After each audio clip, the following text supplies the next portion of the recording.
On August 10, 1901, Charlotte Anne Moberly and Eleanor Jourdain travelled by train to Versailles to visit the royal palace and grounds located there about 12 miles from the city centre of Paris.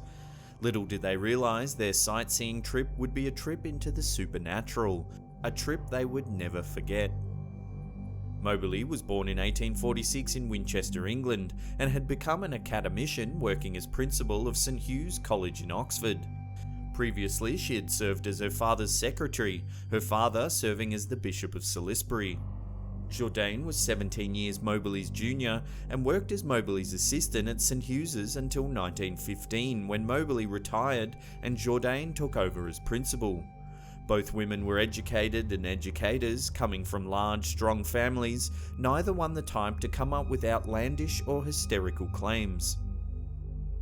In 1901, the ladies took their trip to France to visit Versailles, but were underwhelmed by the palace. Deciding to stroll the grounds and visit the gardens and the Petit Trianon, passing the Grand Trianon, which was closed to visitors that day on the way. The women became lost in the paths of the Petit Trianon, unknowingly passing their intended destination. Here then is where the visit took an incredible turn. Feeling tired, oppressed and dreary, the pair encountered oddly dressed people clad in old-time clothing, a sight akin to a living picture as they described it. The atmosphere changed to an uneasy unpleasantness, the air still and objects seeming more like those in a painting. Shadows and other evidence of the sun were absent. They came upon a man in a wide-brimmed hat sitting in the garden, with an ugly countenance and a pock-marked face, most repulsive, its expression odious, as they said. The strange man seemed to look right through the women. They came upon another man in a wide-brimmed hat, and this man guided them to the Petit Trianon. On their way back to the palace, Moberly saw a woman she had first thought to be a tourist, but soon realised the clothing worn by the woman was far too old-fashioned. Moberly believed the apparition to be that of Marie Antoinette, but Jourdain didn't see the woman. Moberly and Jourdain soon spotted another group of tourists and joined that party and completed their tour.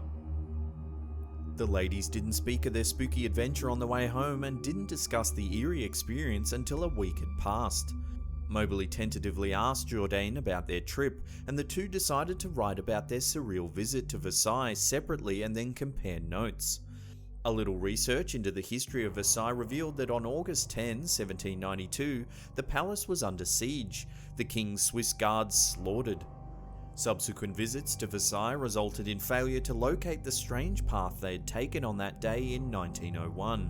Certain objects they had seen on the strange part of their visit, notably a bridge and a garden kiosk, were likewise no longer present.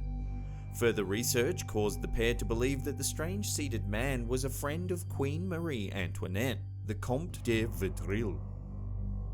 Moberly and Jourdain published an account of their creepy experience in 1911, titled An Adventure, though they used noms de plume Elizabeth Morrison and Francis Lamont. Critics derided their tale of time travel and supernatural entities, and the pair were accused of reporting other supernatural experiences at other times.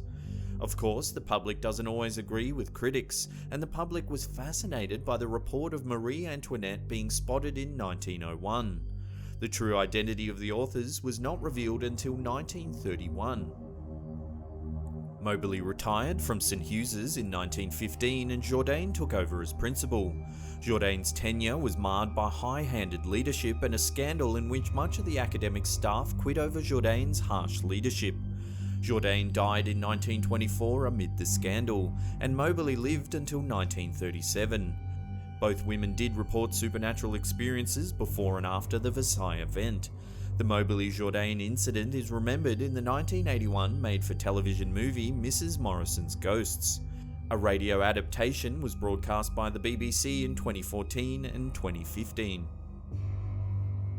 Of course, as with most allegedly supernatural events, people have tried to attach various explanations to the incident reported by the two English women.